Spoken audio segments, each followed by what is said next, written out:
Ladies and gentlemen, welcome to Hero Movie Podcast, your greatest source for superhero movie discussion in the multiverse. I am your host, Adam Portrais, and I'm joined by Sean Keenan.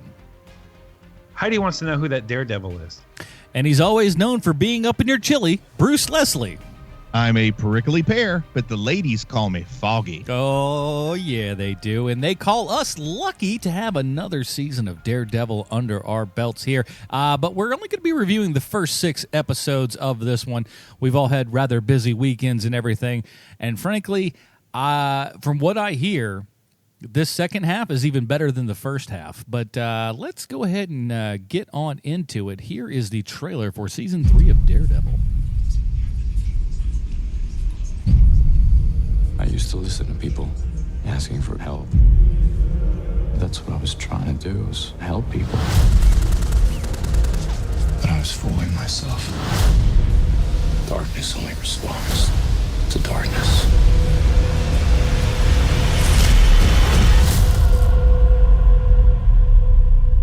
I'm Daredevil.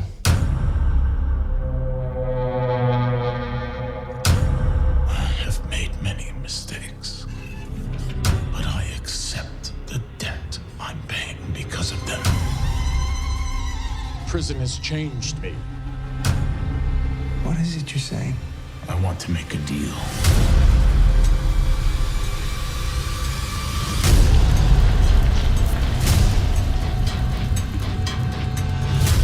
He's claiming to have changed, but they don't know him like I do. The last time that we spoke, you threatened me.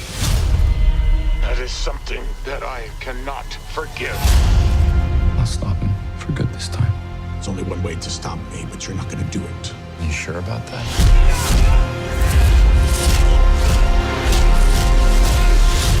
Just be careful that you don't become the monster. Because I've tried to make this city a better place. I will tell the world who you really are. Someone who's now showing his true colors. Sometimes you have to hurt one person for the greater good. The city needs a new villain. I think I might have found him. Daredevil is our true public enemy.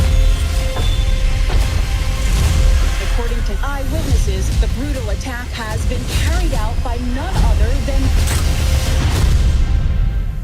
Daredevil.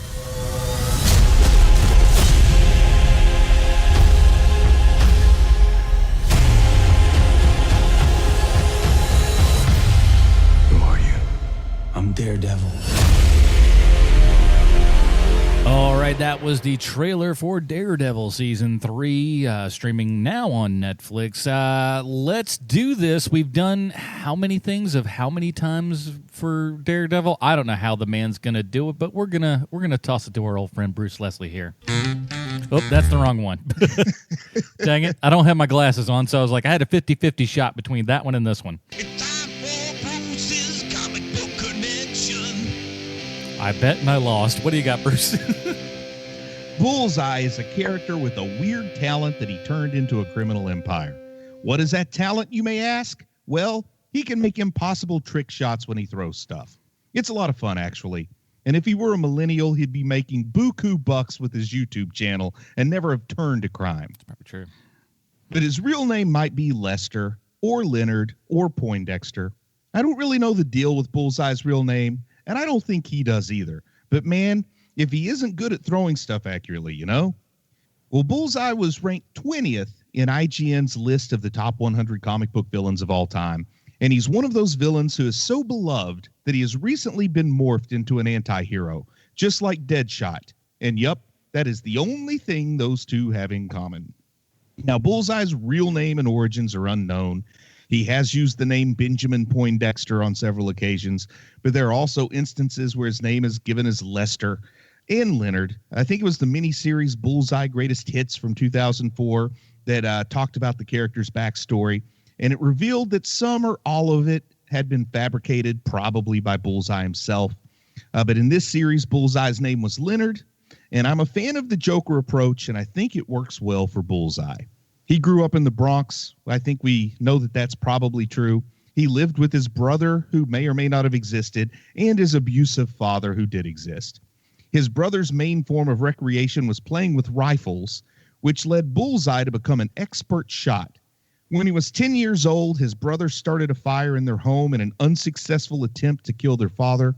Shortly thereafter, Bullseye was placed in a foster home and became a baseball player in high school. Now, Bullseye was an extremely talented pitcher, and he was offered a scholarship, but instead opted to enter the minor leagues. After 3 games, guys, 3 games. You never hear about this, but after 3 games, he was called up to the bigs. He played in a sold-out major league game, as if the attendance has anything to do with it. He surrendered no hits. He had a no-hitter going into the bottom of the 9th with 2 outs, and he was bored, and he asked the coach to pull him from the game. Almost the exact opposite of what we see in this show. But the coach refused and insisted that Bullseye had to finish that game. So the opposing team's batter mocked him, accused him of being a coward and afraid to face him down. So Bullseye threw the ball at his head and killed him. Wow, that sounds exactly like Randy Johnson's origin story.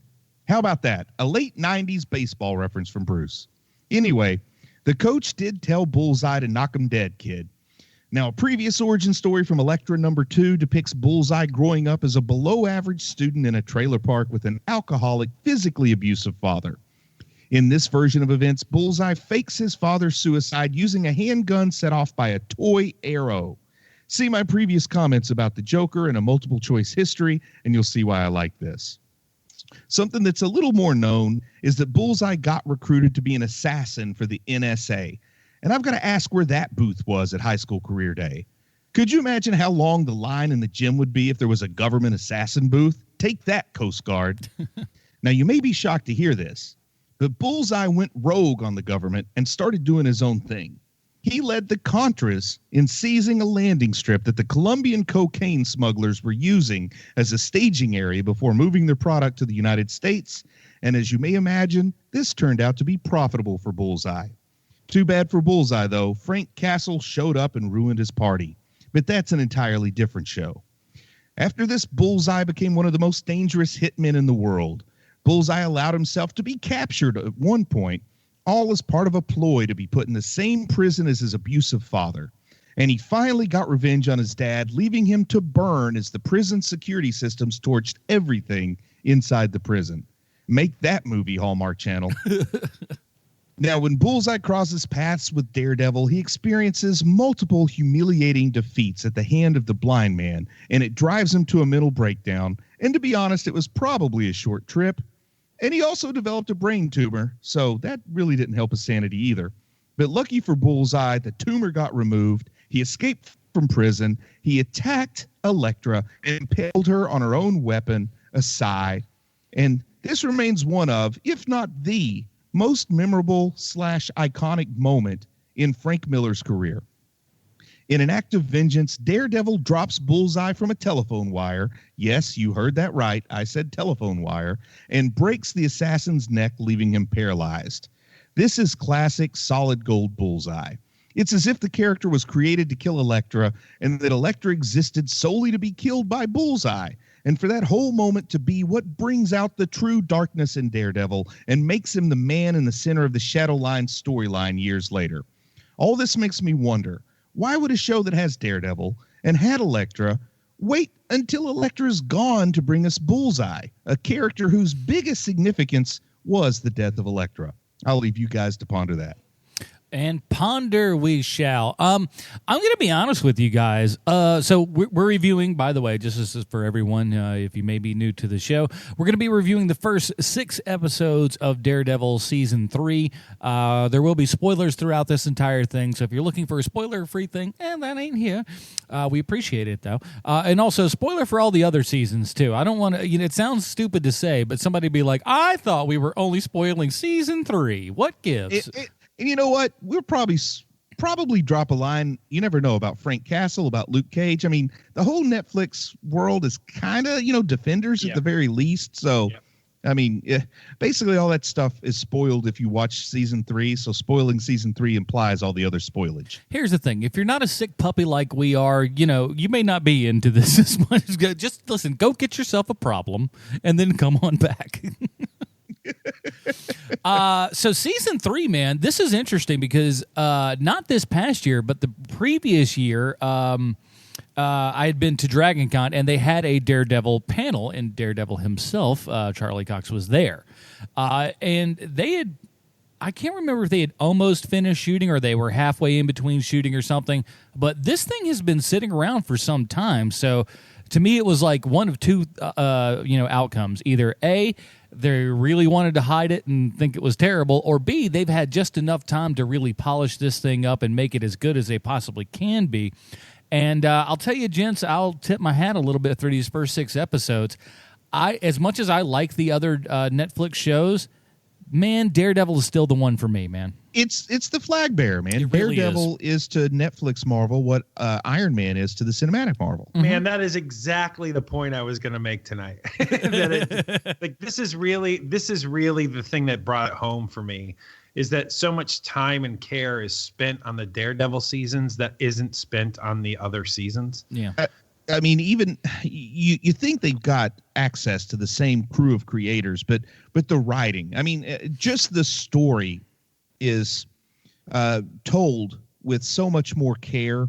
And I don't know if effort's the right word, but they actually take the story seriously. Whereas, some of these season 2s in particular, I feel like they just kind of, we're going to do sort of episodes and not focus so much on the actual story. But Daredevil season 3 is still written with that same attention, love and care, same panache that season 1 was. Well, and and on top of that, you care about more than just Matt Murdock. And that's another thing that I noticed about this season is that there are no less than 5 characters on this show that you are interested in and even care about, whereas with the other shows, I don't know if that's true.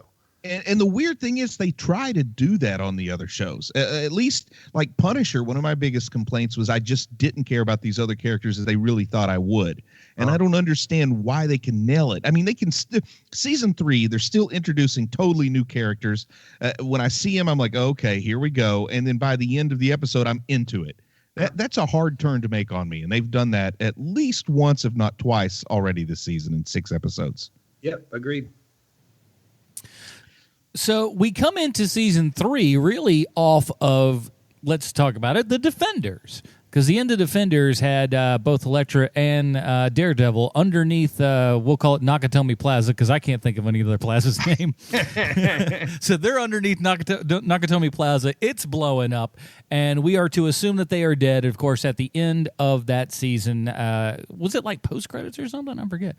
But essentially... something like that. But it was the last essentially... thing that I remember seeing. Yeah, exactly. It's the last thing on screen where, the lights come up, and it's just like, oh, guess what? Matt has actually survived this thing. And so we open up now in his childhood. What would we call this? Parish? I'm not He's Catholic, he's so in a church. Okay. He's in a Catholic church. There you go. Yeah, it's pretty simple. And boy, oh boy, I tell you what, I talked about it a lot for the whole Punisher thing because no one's been a more bag of meat than that guy. Yeah. But it feels like at least with Matt, all the scars definitely stay. Now, I've got a couple of questions here. First off, I want to ask you guys how you feel about the way they dealt with the survival trope. When we found out in other movies or other comics or other books, I'll try not to spoil stuff that's totally far afield. But when you find out characters that are supposed to be dead are still alive, there's usually some kind of really weird story about how they were got nursed back to life and what unexpected thing happened that allowed them to survive. Here we just see him fall, hit everything all the way down, land in water, and just be alive. Do you guys have any thoughts on that? Like, I kind of felt like there needed to be just a little something other than, he's just able to survive. Other than plot armor, I kind of would have liked to have had some kind of twist. Even like if Elektra had, because Elektra had that weird resurrection magic going on through her. I don't know if maybe her kiss like resurrected him and she died or something weird like that.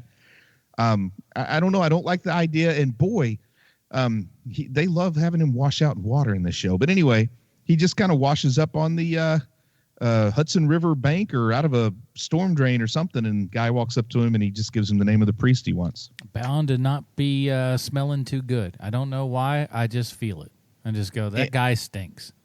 And guys, we've been burned by a lot of properties before. So in episode 1, I think you can forgive me for being worried, right? I think so. Well, especially with Netflix, we have not been treated to their very best for about a year and a half now, I'm going to say. And I think for the first 30 minutes of episode 1, I was really worried we're going to be spending about 8 episodes in this church before he actually it felt did you guys have that really fear at all? church heavy.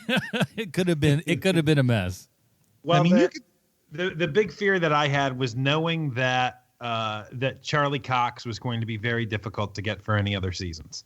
And so because of that, I know that they more than likely shot all of this when they did because of Charlie Cox availability. And so because of that, my fear was that it was going to be like Suzanne Summers on her last season of Three's Company, where she's on the phone. Yeah, she's on the phone the entire time. Yeah. And that was my fear with this, was that it was going to be a whole lot of Matt showing up in places and going, "Oh, hey, see you at the party," and leaving. Like a lot of that. And that isn't the case. I was also a little worried about like a fake Shemp where they just think, okay, we can put somebody else in the Daredevil costume, but they didn't do that at all. Well, especially since you were railing with Bullseye, because Bullseye is basically Elektra's archenemy. But there's been just countless storylines now over the years where Bullseye takes over the Daredevil mantle, and so that's where I thought they were going to go with this. And in a way they do, but we're getting ahead of ourselves. Yeah. One thing that I did like about this, that it seems like they've gotten and really understood about Daredevil throughout this Netflix series, all the seasons, is the religious aspect, and it always feels right on point, exactly where it should be. And honestly, the religious aspect, man, that's super duper. And I'll talk about the storyline that this is based on as we go on. But yeah, that's a part of Frank Miller, and in particular with Daredevil, that never appealed as much to me, the hardcore religious imagery that he went on in this particular story arc. And it's when Frank Miller returned to Daredevil after sort of being let go because people didn't realize that he's the greatest Daredevil writer Marvel had ever had. And then they brought him back, and he came back with a head full of arrogance and saw himself as a Christ figure. So he made Daredevil 1. And it's a great storyline. I'm just not comfortable sometimes with the religious parts of it. But it seemed really like, especially with what this character has gone through, these seasons and everything, to actually hear them bring up Job as as it goes on. I was like, great, because that's exactly what I was thinking this whole time. Is we have this guy who is lost, who continues to have this faith, and I like how they got to the point where he was just like, nah, Job was a sucker. And again, it's really Matt struggling just with his own personal faith and everything. And again, I think I've always thought that was a great just addition to the character and stuff that you just don't see in other comics and stuff, by and large. How do you guys feel about the chemistry, the interaction, the interplay between the nun, Maggie, and Daredevil here, Matt Murdock? She's super tough, and that's one of the cool things too, is that you do have to have somebody that's going to be able to go toe to toe with this guy, and there's nobody better than a nun to do that. I don't think, and B, this actress is pretty great. And I'm going to choose my words carefully here because there's some stuff that I don't want to spoil, and I might be wrong, but I'm pretty sure you know the deal with Maggie, Sean, and don't say anything specifically, Adam. But do you know the deal with Maggie from the comics? Yeah. Okay, good. I don't. Oh, wow. Well, this is going to be cool when we cover the second half, Sean. Still a day. I don't. I don't know anything about her. Okay, I thought you did know the deal, but I've brought her up before on the show, but I hope people don't remember her. I've got a giant blind side in my comic book reading. I read The Death of Elektra. I read the Kevin Smith stuff. Mm-hmm. And a thing here and there with Daredevil, but I by and large, I didn't read Daredevil because, when you're a kid, you choose very carefully what you're reading. And to me, Daredevil was just a lighter version of Batman or Spider-Man, so I never picked it up. When I was elementary school age, like late elementary school age, I don't remember exactly what year this was published, but just on a whim, the very first Daredevil comic I ever bought was issue 1 of the Born Again storyline. Oh. And this was also a time in my life where, you don't do a lot of free thinking about religion and stuff. So when I picked this up with all the religious imagery and all the stuff going on, it really kind of puzzled and confused me. And I had no idea what to make of Daredevil. So my very first experience with Daredevil was Frank Miller's return to Daredevil and telling this Born Again storyline. So this is a weird thing for an elementary kid to be introduced to a character when he likes Chris Claremont's X-Men. Yeah. Hey, you're used to reading, so. do you guys recognize the actress? Yes, I do, but man, it's killing me now. She was in some kind of nerdy thing that I like, but it's been a while back. Tell us more. You are right. She plays the one of the main characters in Willow. Yes, that's it. That's it. Yeah. She kind of has the elven features still. Yes. Yeah, she's a good actress, man. They were very, very lucky to get her. But she's also in that sweet spot now of like, hey, there's a bunch of really good actresses who aren't working right now, and so let's get them for these roles. Oh, wow. She was in a movie in 2011 that I recently talked to somebody about. It's a movie called Twixt. Francis Ford Coppola actually forewalled that movie and brought it around and live edited it as people were watching it. Really? She was in that flick, yeah. That's weird. So it was, nobody saw it. I think like Dakota Fanning and Val Kilmer are in it or something. Oh, wow. Wow, that's a weird pair of leads. Right. Man, Fisk is so good in this show. Man. Oh. Seeing Fisk on, I liked Daredevil season 2 a lot. I really did. But I liked Daredevil season 1 a lot, but they each had a little something missing. But it seems like when I saw Fisk on screen and I saw who Matt Murdock had become, like everything was falling into place for me. And it gave me so much like confidence in this season to see that Fisk was going to be the guy. He's going to be in every episode. They are finally doing the Born Again storyline the way that, like they've teased the Born Again storyline with a couple of things they've done.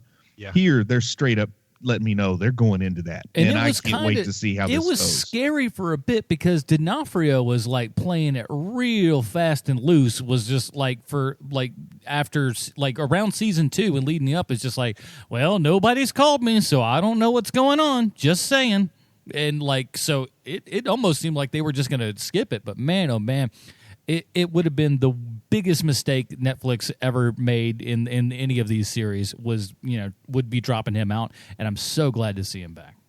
And it's nice to see Karen back, Karen Page. I can't explain this character, but I've really come around on her big time. I really, really enjoy this actress and her performance. And it was so jarring for me at first because Karen Page is such a big part in the comics and she's played differently here. Also, I didn't want to get too emotionally invested because I honestly think Karen Page may have been given some of the worst treatment in comics of any female non-superhero type character out there. You are not wrong. Jeez. And I love it that they're really, really showing her getting beaten down, but they're doing it with more tact than Frank Miller did, frankly. Yeah. They're not tricking her into thinking she has AIDS or anything. Yeah. Good boy. And there's all those.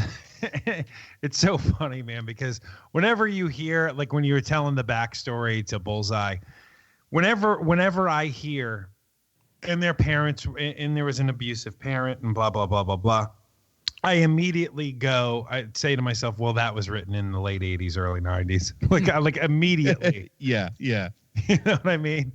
Like I mean, even the Flash's dad's backstory, that's 80s also, late 80s. I mean, it's just it's such a massive trope of the era. Yeah. That whenever I hear like dark and brooding and everybody has problems, even the superheroes, like it's just like, wow, that is such a bygone time, and I'm glad that it's gone. And I've gotten so emotionally attached to this character of Karen Page now. And in the beginning, I kept her at arm's length and frankly told people I didn't really like this version of her. Now I'm so invested in her. I'm actually getting scared, particularly once we get to episode 6 and Bullseye comes onto the scene. We'll have to talk about this guy in a minute. But I'm really concerned that she's going to be the Electra this season. Dude, I am sitting here I was that way from season 1. Deborah and first of all, Adam and Joyce. She's a very attractive. I've seen True Blood. I know attractive that lady. She takes her clothes off on camera sometimes. I'm not even talking about that. I only saw the first season, and she was only in like an episode of that one. So I don't, whatever. I'm just talking about that lady is very attractive, and so I was just like, oh no. I know how this ends, and it ain't great. And so, Sean, don't you ever think it's kind of funny how so many attractive people manage to make it in Hollywood? I don't get it. Yeah, I don't get it either. It seems statistically improbable. It's like there's a horseshoe up their bum or something. How are they doing it? And then we have Steve Buscemi, who we all love. But Steve Buscemi, I am going to tell you something insane. Steve Buscemi in real life, not a bad-looking man. I've seen pictures of him when he was a firefighter before he went to Hollywood, and they definitely play up the character actor part of him. You know what I mean? They make him look like Buscemi. Yes. There you go. And also, sometimes I think about there's so many attractive people going out to Hollywood. Brian and then you Dennehy. get a guy like Joaquin Phoenix who's got a winging scapula, he's got a cleft palate, and he still makes it big. I can never figure out the secret formula. Well, to that, the secret formula is my brother is really famous. My brother's really And he famous, died, and he so- died tragically. So, I blame my brother now. Look, here's the thing. I don't take nothing away from Joaquin Phoenix. Super talented guy. Yeah, he is a very talented actor. He's one of those talented people, though, that is... there was a time when Nick Cage was a talented actor. You know what I mean? I think he still is. He just likes paychecks and overacting now. I think there's this weird insanity that goes with being incredibly skilled at acting for some guys. Marlon Brando, totally cuckoo by the end of his career. Nick Cage is the most Nick Cage of any actor I've ever seen. Yeah. And Joaquin Phoenix, I don't know how much is an act and how much is actual insanity, but he's dipped his toe in the nutty pool a few times. Indeed. But back to the show. But speaking of nutty, Bruce, how you like that little transition? Man, I didn't. First of all, I'm going to say this: I didn't put together this was Bullseye till episode 6. I'm like, you know what? During that fight, he's awful good with that stuff. I go, oh, you've got to be putting me on. I didn't even put this together. What kind of a dummy am I over here sitting in the corner with my finger up my nose? Now I don't know where you're standing on the Bullseye situation, Sean, but I knew it as soon as somebody threw sharp objects and they stuck a guy in the eye. When the Albanians are trying to assassinate Fisk while he's in federal agent custody, as soon as this lone guy walks up and he starts throwing objects to take down people armed with machine guns, I know that this is going to be our Bullseye. I didn't know how they. I thought he might be working for Fisk or the Albanians already. I didn't know how they were going to bring him in, but I knew it was going to be Bullseye. I thought it was either going to be the guy who it is or the other guy who I'm trying to be sensitive here, is Arab. I think he's Indian, actually. Indian. So for me, it was either going to be the Indian guy or the Wilson Bethel guy, the actor Wilson Bethel. And if I'm not sure about the character, at least I do know the actors, born in London of Indian heritage. So I don't think there's anything offensive by saying the probably Indian character, Indian American character. There you go. Interesting story on him when we get back to that actor. But did you know? I didn't know going into this. Like, I wouldn't say that I intentionally stayed away from any hype or media. I didn't even know this was being released when it was until Adam told me. I saw no trailers. Me neither. I didn't know Bullseye was going to be in it, so I wasn't watching expecting to see a Bullseye. And when this guy started doing, I thought it's just going to be Fisk, because Bullseye is not a big part of Born Again. I mean, he's in it, but he's not a big part. I thought this was going to be Fisk breaking Matt down all season. Mm-hmm. And when I saw the guy throw the stuff, I thought, oh, okay, so they're going to give us Bullseye this season. This will be cool. And then as soon as they called him Agent Poindexter, I mean, come on, how many comic book villains do you know named Poindexter? I just kept thinking Buster Poindexter, but that's just me. The way that the way that we don't really know a name for Bullseye, this is one of those they could have got away with playing it coy and giving him a different name, just call him like Lester Schmidt or something, and we would slowly find out that he was going to be Bullseye, because there could have been a little question, but as soon as they called him Poindexter, I knew where it was going, and it took a little of the suspense about how this character was going to go away for me. Maybe not for you guys, but definitely for me. I wouldn't have minded if he'd remained nameless or something a little longer. Or just had a different name and then pull up like, here's a list of aliases and all that kind of jazz. Oh, yeah. Like they did with Robin. Yeah, exactly. Dark Knight Rises. Yeah. Then they go into this flashback stuff. And a couple of times, I don't know if I wasn't giving the television 100% of my attention or what, but a couple of times the flashbacks confused me. But when Fisk is perusing Poindexter's personnel file and we see all these flashbacks, it kind of done in an artistic style and stuff. For a minute I thought, what? I don't remember Fisk playing baseball. And then I see I see the logo on the baseball cap. I mean, if you don't have any clue what's going on here, when he has the actual Bullseye logo on his baseball cap, then I realized, oh, he's reading Bullseye's file, and they're doing this weird thing where he has this talent to see the world through another person's memories. I saw the Bullseye. It's like I saw it, it registered, but it didn't, like the light bulb didn't turn on. And then I love the way that the coach pulled him from the game, the perfect game in the last inning, rather than him getting bored and wanting to quit. They turned that a little bit. And then instead of killing the batter, which would have been kind of macabre, they had him kill the coach with a ricochet shot on the baseball that looked like an accident that nobody could have ever done on purpose. They had a lot of fun with Bullseye. I like that. I mean, come on. Who would? First of all, that coach was wrong. If the kid's pitching a no-hitter, we want to give Timmy a chance. The kid was right. No, I'm in the heater. I'm in the zone. You continue to keep me on this mound. You taking me off this mound, you're just, what a jerk. It's also youth sports where, having a son who played a little bit of youth baseball, they put you on a strict pitch count. So if he finishes that game, that means he can't pitch again until, a certain amount of time goes by. Yeah. Rules are dumb. Don't do these rules. Kids' rules are dumb. Stick to video games, kids. Yeah. I'm just saying, nobody's had Tommy John surgery playing Fortnite. That's true. That's true. But I like this actor who's, the best I can tell, mainly a soap opera actor, that kind of thing. Mm-hmm. I'm really, really liking him as Bullseye. I'm not a kind of guy who hated Colin Farrell as Bullseye because I like crazy stuff. But this guy, I mean, I'm not saying anything bold by saying this guy really, really makes Bullseye seem a lot more, a lot more intense than Colin Farrell did. Well, Colin Farrell was basically sleepwalking through that role. Yeah, I feel like he showed up half in the can every single day anyways, like, let's just shoot. And they're like, Colin's Colin, what are you going to do? And I'm a big Colin Farrell fan, so I think maybe I gave him more leeway than others did in that role. But I'm really, really I don't hate that. I don't hate that role. It's over the top and silly for what it is, but like I don't hate that role. Yeah, I agree. But, man, this guy is really selling me on the fact that he is just messed up in the head and he's easy to manipulate. And this weird talent that he has, they have a lot of fun with the visuals on him doing his throwing down. I love the ricochet shots. Yeah. I just, I'm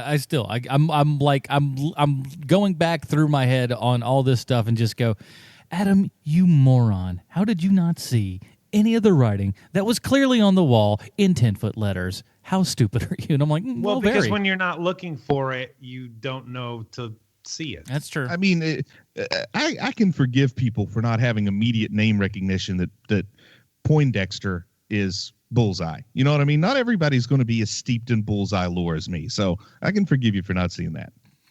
What's your Bullseye lore up to? Huh? Not like mine it is.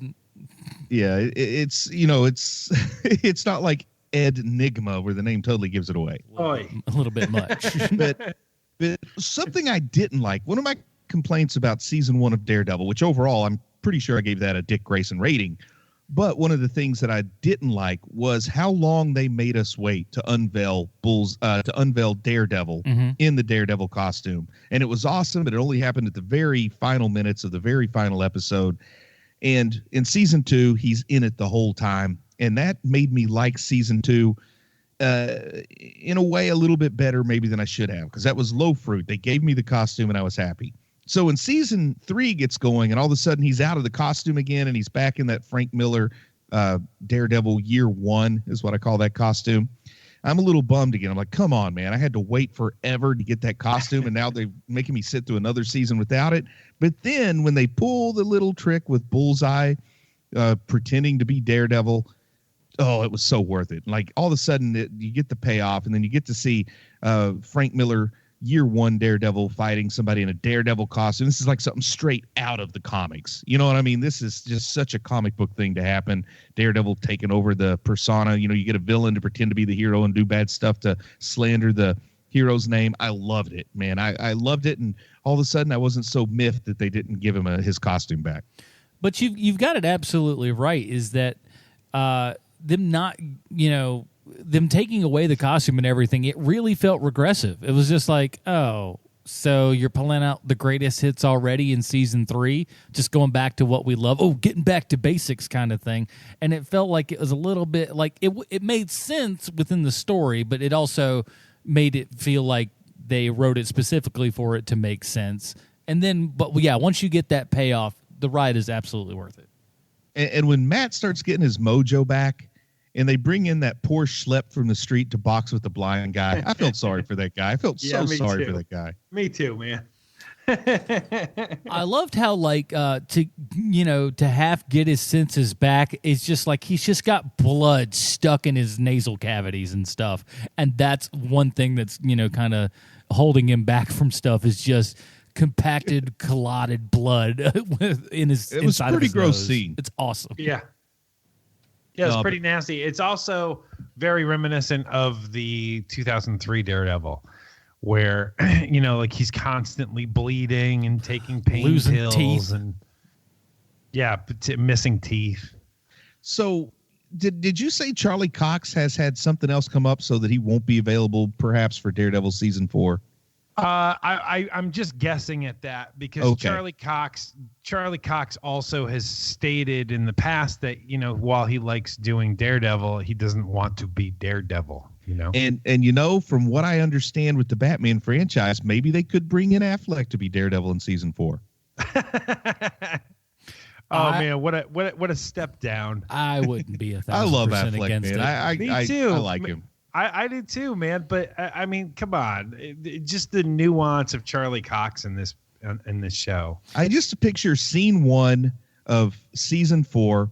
Matt Murdock walks into the office and Karen Page looks at him and goes, "Wow, you've been working out in the off season." Because there's about 3 of Charlie Cox that could fit in Ben Affleck, because he's a big guy. I was going to say you've gained 150 pounds and an entire and it's muscle. You've been doing that cross training thing where you throw truck tires up in the air and catch them.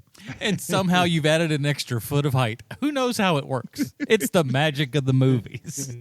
I put lifts in my shoes. By the by, just looking at Charlie Cox's IMDb, this, of course, is by no means an official record by any stretch of the imagination, but nothing in the upcoming section for him, so this is the most recent.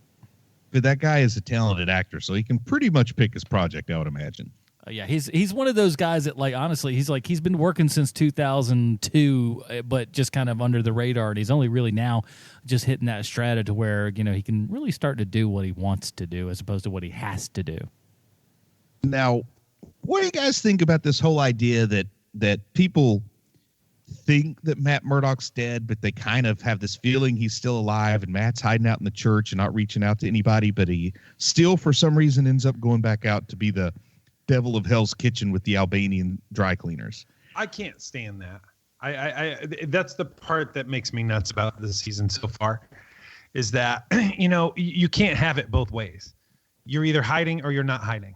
Yeah. And that was the part that made me nuts just watching this show, where it's like, guys, I know that everybody wants to see the action. I get it, but it doesn't make much sense. And they're giving him the dark turn that really should happen. Well, it's the dark turn that should happen maybe at the end of what's going to happen to him in this story if it goes where I think it is. They're giving that to him at the beginning. Or they could have explained it away if they had a better Elektra storyline, which I was disappointed with the way, particularly the Defenders, more than season 2 of Daredevil. I thought season 2 of Daredevil handled Elektra well. I was disappointed with how the Defenders handled Elektra. But they're missing that.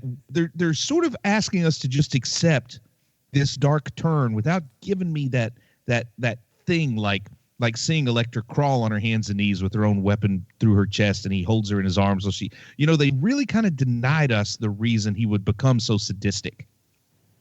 He's just gone straight bad for bad's sake. Like, it's not Foggy or Karen's fault. Why is he letting them think he's dead? The jerk move doesn't have an adequate explanation to me. I get it. That makes sense. Yeah. I don't have I think it's fine the way they did it, but I can understand why you would be upset by it. Well, I'm not so much upset. It just You're upset. He is breaking down right here. The anger. I can feel the anger within you. Let it flow, Leslie. On something that makes me very happy, how about Foggy? Everything seems to be coming up Millhouse for Foggy. Oh, my gosh. I love how far he's come from the season 1 schlub. It's awesome. Yeah, his hair, whatever they're doing with his hair, it's spot on and great. And the guy they cast for his brother looks so much like what I would expect Foggy's brother to look like. I know it. He looks just like him. I had to look and see if they were brothers in real life, but I didn't look hard enough because I didn't find the answer. And the lady from like last season who we thought, like, I was just like, well, she's an undercover something or something. I was expecting it. No, man, she seems to love her Foggy Bear. And she's like super hot and everything. And I'm like, good on you, Foggy. Look at him go. She ain't killed him or nothing yet. She ain't killed him or nothing yet. That's Adam's measurement of success in a relationship for good reason. Hey, she hadn't tried to kill me yet. How's the relationship going? She hadn't tried to kill me yet. I always say, like, hey, she showed up. That's half the battle right there. Now, halfway through the season, we still haven't had any kind of like crossover drop in, man. I think that what I'm seeing so far, this show's strong enough we don't need it. I don't think we will see one because I believe, and anyone correct me on this if you think I'm wrong, I don't know if you guys watched the like little recap before season 3 and everything, that it kind of automatically plays for you unless you want to skip it. I watched it, and it very specifically, save for Elektra, cut out everything very Defenders, except for our Night Nurse. Night Nurse and Elektra. Outside of that, we saw no other characters. No Luke, no Jessica, nothing like that. So I feel like they were very much drawing a line in the sand, just going like, hey, this is our thing over here. So you think Claire will show up or not? No. I kind of think Claire's done. Yeah. I don't think No. She said she was kind of stepping out after Defenders? Yeah. Yeah, she was a big part in Defenders. What about no Luke or Danny, right? There's no Luke or Danny here. I don't think there needs to be. What about Hogarth? Hogarth is the one that would make sense. The Hogarth would be the only one. Or Frank. It's the only crossover that they would have at this point. Yeah. And the way that this story's going, they could do something interesting, having Frank come in and tell Murdoch he needs to get his head out of his butt so he doesn't end up like Frank did. I could see that. I have a confession with this series with Daredevil. You confessed earlier. I will confess now, which is that there is still large swaths of time on this show that I need to be doing something else as I'm watching it because it is slow. And when you get to certain points, I can put down whatever I'm doing. But it can be so slow, this show. And it's the same problem that we've had with all of the Netflix series, which is that there are too many bloody episodes. If this was, I'm not saying make it 6, but you could certainly make this 8 episodes and you would lose almost nothing. Now, I'm not going to straight up disagree with you, but I will say compared to the other Netflix stuff that I've watched, this seems to do the best job of justifying its season length. Oh, yeah, for sure. But, you have to admit that there are large swaths of time on this, even on this season, where you're just like, wow, this is this is really not clipping along like I would like it to. I don't know. Like I'll be honest. Like this first half, like I was telling you off air and everything. I went through it all today, and like honestly, felt a lot less strenuous than a lot of the other shows that we've had to go through and binge. So, oh, for sure. Yeah, for sure. And you know, when they go pretty abruptly to the FBI guy's house. You know, the gentleman. We don't know who that probably is Indian, at all. in character Indian American. And there's no like segue. There's no cut in. Suddenly you just see this family having dinner, and the sisters survive cancer. I'm like, okay, great. Here we go. Now they're really going to waste our time on some personal development side character thing. But man, if they don't wrap it back around and have me intrigued in that story by the end of the episode. And that's one of those where I thought it might be some time wasting that they actually did more effectively. Because I thought, okay, great. We're going to cut away for 15 to 20 minutes every episode to see this guy do something that won't matter till the final episode. But no, they brought him in quick. They are better with that, for sure. And like I said at the beginning of this episode, you know, this is of our episode. This is the show that they seem to care about most. But even with that being said, it does not move along as fast as I would like it to. I don't like the long metaphysical discussions about religion between Matt and the priest, but I do kind of like the interaction between Matt and the nun. Well, the nun character is the most interesting character of the new Daredevil characters to me. Oh, you just wait, Sean. Okay. She's going to get even more interesting, I suspect, if they follow the comic book at all. All right. So, are either of you guys real familiar with the details, not the details, the general gestalt of the Born Again storyline? Because they've been teasing the Born Again storyline from season 1. Yeah.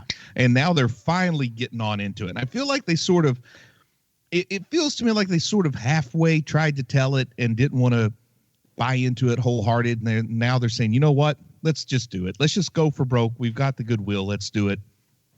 If we use too many elements, we have to pay Frank. So, well, like I said before, it was the second major run on Daredevil that Frank Miller did, and it's the run that made heavy use of Christian symbolism. And you know, they had him in the church from the get-go, so I knew they were going to go this way. The weird thing is, you know, the focus with Matt being Irish, they focus on Catholicism, but the phrase "born again" is something that comes from Protestantism. You know, it's more like Baptist, Pentecostal, that kind of thing. Born again, which is interesting. I don't know what Frank's religious background is, but he kind of mixes his religious metaphors here. He sets the story in Christmas, but it seems to really follow Easter themes. You know, Easter is the theme of resurrection, not Christmas. He doesn't even know the right holidays. Come on, Frank. Well, you know, once again, I'm not going to go into too much detail, but I will say that Sister Maggie is made to look like the Virgin Mary on the cover of the graphic novel when it was released. And then there's also a comic book cover where she has a dove floating above her, which usually kind of represents the Holy Spirit in, you know, Christian artwork. Or if she's in a John Woo movie. Oh, you're kidding me. It's his mom. What? Oh, that's the worst. That sucks. Just blame Frank. Did I spoil it just by saying that? Oh, that sucks. Oh, what a terrible, terrible turn. Did you just figure that out? I did. What a terrible... You were laying the groundwork like you were wanting to start an expressway. No, man. I was just saying she's like the Virgin Mary, the way they put her on the graphic novel. Oh, that's the worst. And the whole idea of the story is that Kingpin systematically destroys everything in Daredevil's life, just like he's doing it here in the show. He makes Matt Murdock seem to be a fraudulent attorney and gets him disbarred. He discredits Daredevil, turns him into someone perceived as a villain by the public instead of a hero. He tears down Karen. He tears down Foggy. He hurts everybody, so he metaphorically kills Daredevil so that he can have a metaphorical resurrection. And he even has the scene in the Born Again where Matt Murdock is poisoned, and while he's unconscious, they drench him with whiskey, strap him in a taxi cab, and push it into the East River. I mean, they even duplicate that pretty darn well here out of the comic, even to the point that they use some like old-fashioned taxi. 1960s cab rolls up, and you're just like, okie dokie. It looks like the cab that Frank Miller drew. Actually, Frank Miller didn't do the art on this. He just wrote the story. But it looks like the cab that was in the Frank Miller story, not like any cab you would actually see in New York. Right.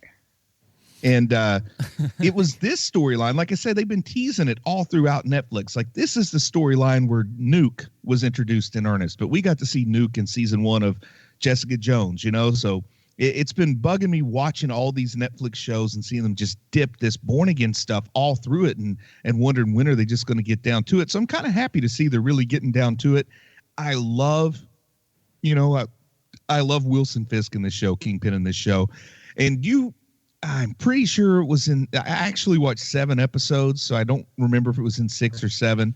There is a scene where they show Wilson Fisk looking at a big bank of monitors that have security footage on them. Did you guys see that? I think that's in 7.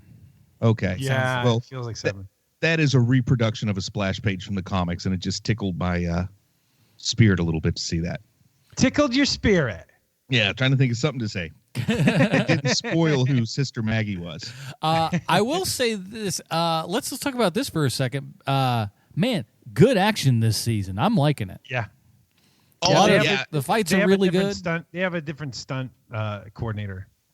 Oh, is that right? There's the perfect balance of like actual martial arts skill and brutality in this show that they can't get in the others. Like Jessica Jones and Luke Cage, they're just super powered, so they throw these ugly swings, and it's because they're so darn strong that everything works. Iron Fist, they try to lean into the kung fu, and it's just not there. It's too much flash and not enough like visceral reality to it. Here, man, they've got actors, they've got choreographers, and they've got stuntmen that really, really, really do these fights well. Even when they're not in hallways, they're doing them well. And they have that balance of like, wow, that is a really rapid sequence, but it doesn't feel like, 70s Kung Fu cinema where it's just so unrealistic, guys jumping 30 feet in the air and walking on a blade of grass and stuff like that. Yeah. It just works so well. I enjoy the fighting in Daredevil better than better than any of the other Netflix shows for sure. Which means it's going to be better than any of the broadcast shows. The only one that has its moments where it comes close is Arrow, but because it's on broadcast TV, it doesn't have quite the same brutality. And I love the fighting. I've loved the fighting in all 3 seasons of Daredevil, and I think it's the best it's ever been in season 3. And here's the thing. Charlie Cox is really, to me, there's no excuse for Finn Jones because Charlie Cox, there's a large scene in here with him without the mask. Now, there's if you watch closely, there's 2 spots where he ducks out and the stuntman ducks back, and the stuntman ducks in, and he gets it in the middle, and then Charlie Cox gets there at the end of that fight. It's the one in the hospital or whatever. It's in the nursing thing in the prison. Yeah. That's such a great long shot, but like for the first half and the last half, that's all him. It kind of reminded me of the long take fight that we talked about from Atomic Blonde. Like how much improvisation and how exhausted he is by the end. That's one thing I liked about that is it showed the exhaustion wearing away at our main character in Atomic Blonde. And you see the same thing here. And, he has to end the fight just by kicking a table because that's all he's got left. I just fought 40 dudes. Can I get a break? A lot of times when I see fight scenes I really like, I think, man, I'm glad that I wasn't there to see it in person because it would have spoiled it. But some of the tricks and the rolling and the stuff going on with this prison nurse station fight scene or whatever you want to call it, I would have loved to have actually seen some of that trickery going on. I would have loved to have watched that one in person. I was really impressed with that whole prison infirmary fight scene. Because he hides. Because I promise you, like Charlie Cox ran around and hid behind that the little examination table there and the other guy was there, and that other guy had to run away because we go back and not see quite behind it, but enough to where if he was just hiding, we'd see him. So I would love people to are see it behind the in scenes and out and rolling. how that whole thing went down. It's good stuff. And it was I know Adam loves to point out the parts where they trick you and cut when you don't think they did, but it really has that single take feel to it. Oh yeah. Well, those were all still like that fight scene was, to my memory, I've only watched it once. To my memory, that was all one take. It's just mostly 2 actors. But I think it would have been so fun seeing the stuntman roll into the scene and Charlie Cox roll out like acrobats, really having to almost like magicians working on their trick. I would have loved that. Ta-da. That was quite good. I'm eating peanuts now. Sorry, guys. Yeah, you hillbilly. Yeah, we could tell that you've been eating for a while. I finished my stuff during the break, and then I at least have the common decency to pop myself down. At least it wasn't macaroni and cheese. That's noisier. I don't want to know. And sounds disgusting. Hey, let me get this gelatinous glob in my mouth and put it right up next to this thing that amplifies sound. What a guy. So we won't be talking about the full Robin rating system here because, well, guess what? We haven't seen the rest of this show, but from what I've heard, we're going to be digging on quite a bit of it. But you know what that means? We're going to get 2 Stallone connections from Keenan. He's going to be like, the next one, I'm out. I can't do it. So we have to ask ourselves how this television show relates to one Mr. Sylvester Stallone. Hey, thanks, Adam. I have a prepared statement. Whenever we have a movie or a TV show based on Batman, Superman, or Spider-Man, Bruce Leslie has to do some mental gymnastics in order to make the comic book connection unique and interesting. I imagine when a new Batman property comes up, Bruce has to take a knee and gather his thoughts. And because Bruce is a semi-professional, when he's not eating peanuts, he gets the job done with little to no complaining. I, however, complain constantly and tell people how hard I work. And this week is no exception because this week I worked harder than a sharecropper in the dead of summer during the Dust Bowl to find this week's Stallone connection. You know, the word hero gets thrown around a lot on this show, and with good reason, because the name of our show is Hero Movie Podcast, and because I like to fancy myself a working man's hero, kind of like the terrible supporting character from the Superman title in the 90s, The Guardian. If you remember him, I feel bad for you. This week's Stallone connection is dimmer board operator on Daredevil Season 3, Frank LaFazia. Frank got his start in the 2007 TV movie I'm Paige Wilson and has worked steadily in the electrical department ever since. He's worked on the Punisher series, Jessica Jones, and the 2011 Kevin James masterpiece, The Zookeeper, which stars a guy who's never hit Hero Movie Podcast or with the cease and desist order, which means he has no idea that we even exist, Sylvester Stallone. Now, Frank LaFazia is an Italian guy from New York, so working with Sylvester Stallone must have been a greasy Goomba's dream come true. We've spoken about The Zookeeper before, even during previous Daredevil seasons, but we never have really gotten into it before. Now, The Zookeeper is Don Rickles' last movie, which might sound like a bummer, but Don Rickles' movie career is so terrible, you'll wonder why he didn't fire his agent 50 years ago. Adam Sandler's wife, Kevin James' wife, and Kevin James' brother all have significant roles in The Zookeeper, which I'm very sure they auditioned for and got the parts based on merit. The giraffe used in this movie died before they finished shooting. And Frank Caracci, who directed The Zookeeper and has also directed 5 different Adam Sandler movies, 2 different Kevin James movies, and the Jackie Chan movie Around the World in 80 Days. As for the Stallone connection, Frank LaFazia was an electrician on this show, and he must have made an impression because he would work with the same production team 2 years later on the visionary film known as Grown Ups 2, a movie that within the first 5 minutes has a deer peeing all over Adam Sandler. And there you have it, HMPers. This week's Stallone connection is Frank LaFazia.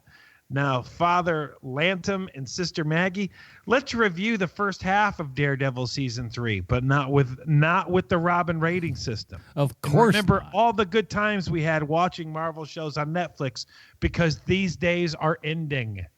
Yeah, we'll probably talk about that towards the end of this season once we wrap this thing up. But honestly, impressions so far, first 6 episodes, they really are showing why this is their, the flagship Netflix show for Marvel. It is just exactly what I want it to be. And I'll be honest, look, I'm a Daredevil mark, so I don't know that you can always take my word for all this stuff. I even like the Affleck one. So, but I'm enjoying this. I can't wait to see what they're going to for the rest of this season, because I've been told it get good. It get good. And so far, man, for me, might be, we got half a season to see how it pans out, might be my favorite season of Netflix Marvel TV yet. Whoa. Yeah, we'll see. Whoa. I got that whole Frank Miller connection with Born Again from when I was a really disturbed like sixth grader reading this comic. No, he's just a disturbed adult. So, Sean, looking forward to the second half here? I am, but, for me, they got to stick the landing here. And honestly, that's been, and we've talked about this in a couple of the other Netflix shows and stuff where, first half of Luke Cage season 1 was unbelievably good, and the second half was like, well, it was good. Kind of a cartoon. It was good, but it wasn't like, if they'd had only switched those two, man. If they'd have switched those two, they'd have really had something in the bag there. Because it would have been like, but then again, would you have gotten that far? Would you have gotten through, 6 or so episodes of that character and then gone into Cottonmouth? I don't know if you would have. Probably not. Maybe it'd just been like, oh, this is way too dark. We can't. Where this show took a turn, we went from a superhero to that guy's getting bludgeoned. I just want to know who the fool was that told him they couldn't have Cottonmouth all season. Yeah, that was a real big mistake. That was a year for Mahershala Ali. I'll tell you that much. That dude just he won everything, including an Oscar for himself. So good on that cat. What are we doing next week, boys? Let me tell you, it's that time of the year. We had a Dinger Zone episode earlier, and if you're a patreon.com/HMP. And are one of our supporters, you get that episode. And all this Dinger Zone episode, we talked about fall. And when we think of fall, we think of things like, corn mazes and pumpkin and hay rides and pumpkin patches and all that kind of good stuff. And you know what we also think about? The Crow.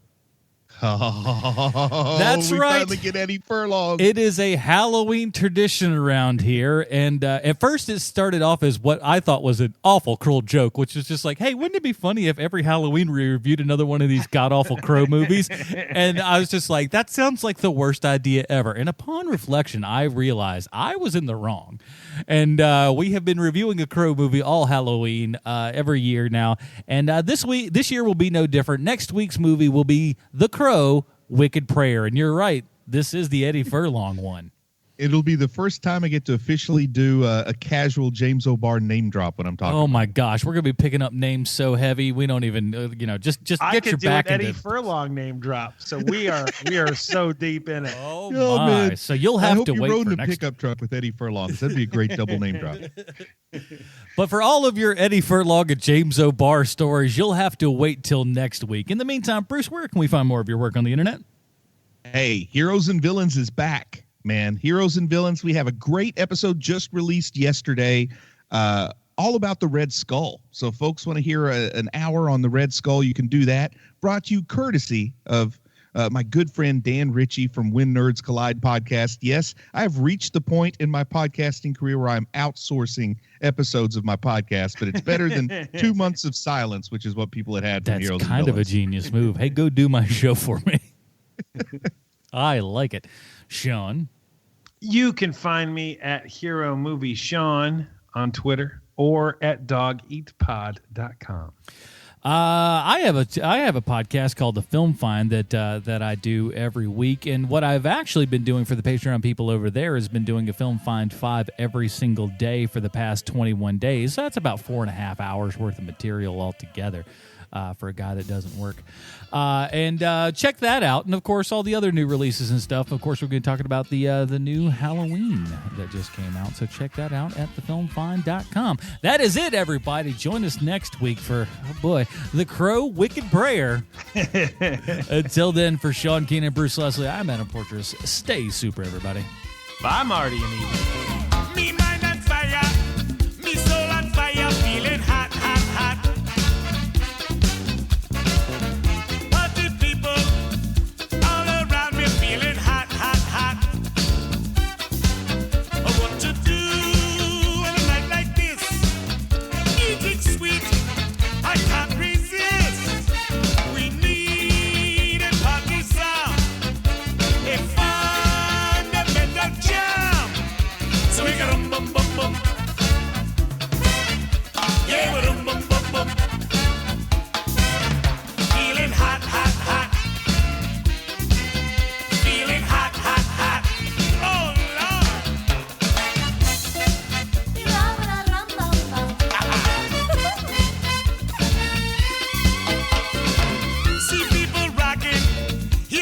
Chanting, feeling high.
party, hot, hot, hot. People in the party, hot, hot, hot. They come to the party knowing what they got. They come to the party knowing what they got.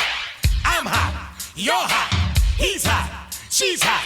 I'm hot, you're hot, he's hot, she's hot.